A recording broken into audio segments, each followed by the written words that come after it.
Selamat pagi jemaat Tuhan. Ada sebuah lomba maraton tergila sepanjang masa. Seorang wanita pelari maraton bernama Yvonne Ngetix mengalami kelelahan akut 50 meter ketika ia hendak mencapai garis finish. Hari itu, 16 Februari 2015, tidak ada rasa aneh yang dirasakan oleh Yvonne Ngetix. Pelari Kenya itu ketika ia keluar dari hotelnya, ketika ia hendak mengikuti lomba lari maraton, secara fisik dan mental dia sudah siap, ya. Dia sudah mempersiapkan dirinya bertahun-tahun sebelumnya untuk mengikuti perlombaan maraton ini. Saat perlombaan dimulai, ya, saat pistol meletus tanda perlombaan dimulai, Yvonne Ngetix berlari melesat di depan peserta-peserta yang lain. Namun, ketika garis finish hanya tersisa 50 meter lagi, Yvonne mengalami kelelahan akut. Tidak lagi memiliki kekuatan untuk berlari. Ia terjatuh dan tertelungkup ke aspal. Dan mengalami rasa sakit yang sangat-sangat luar biasa. Yang menarik adalah, pelari 29 tahun ini tidak menyerah begitu saja. Ia mengerahkan segenap kekuatannya, ia mengumpulkan seluruh kekuatannya dan menahan rasa sakit yang luar biasa di sekujur tubuhnya dan mengabaikan rasa sakit itu. Signal dari tubuh yang menolak untuk melakukan perlombaan lagi, signal dari tubuh yang sudah tidak bisa diajak kerjasama untuk melanjutkan pertandingan tadi, dipaksa, didorong oleh Yvonne.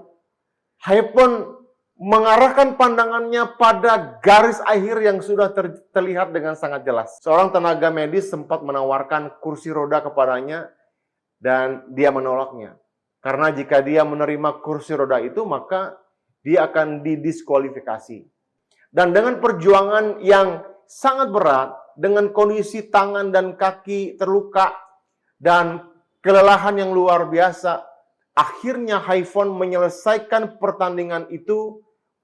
Yvonne menyelesaikan lari maraton itu pada urutan yang ketiga. Dalam sebuah wawancara, dia mengatakan tidak akan menyerah walaupun kondisi tubuhnya menolak untuk diajak kerjasama. Walaupun tubuhnya menolak untuk bertanding. Dia berkata, yang ada dalam pikiran saya adalah harus menyelesaikan pertandingan seperti yang saya sudah tetapkan. Saya harus menyelesaikan pertandingan ini seperti apa yang saya sudah targetkan. Jadi tidak ada alasan bagi saya untuk menyerah, tidak ada alasan bagi saya untuk mengalah, tidak ada alasan bagi saya untuk pasrah dengan keadaan yang aku alami. Jemaat Tuhan, perjalanan iman bukanlah sebuah perjalanan yang gampang dan singkat, tetapi perlombaan yang panjang dan melelahkan.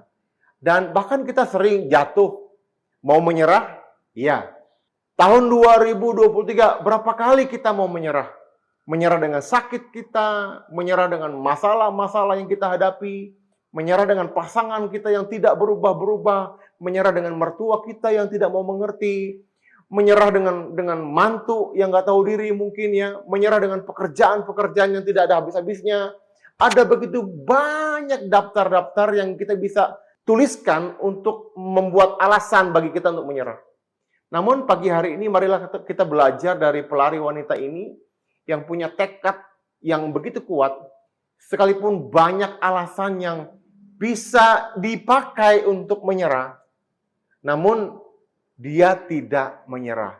Ibrani 12 ayat 1-2 mengatakan, karena kita mempunyai banyak saksi bagaikan awan yang mengelilingi kita, marilah kita menanggalkan semua beban dan dosa yang begitu merintangi dan berlomba dengan tekun dalam perlombaan yang diwajibkan bagi kita semua. Marilah kita melakukannya dengan mata yang tertuju kepada Kristus yang memimpin kita dalam iman dan yang membawa iman kita itu kepada kesempurnaan, yang dengan mengabaikan kehinaan, tekun memikul salib, ganti sukacita disediakan bagi dia.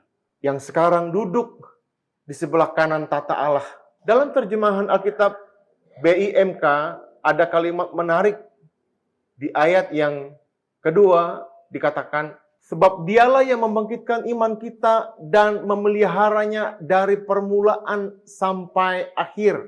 Keselamatan kita bukanlah hasil perbuatan kita. Keberhasilan kita bukanlah hasil kemampuan kita. Kehebatan kita mencapai garis akhir bukanlah kekuatan kita semata-mata. Namun karena Tuhan yang memimpin kita sampai hari ini.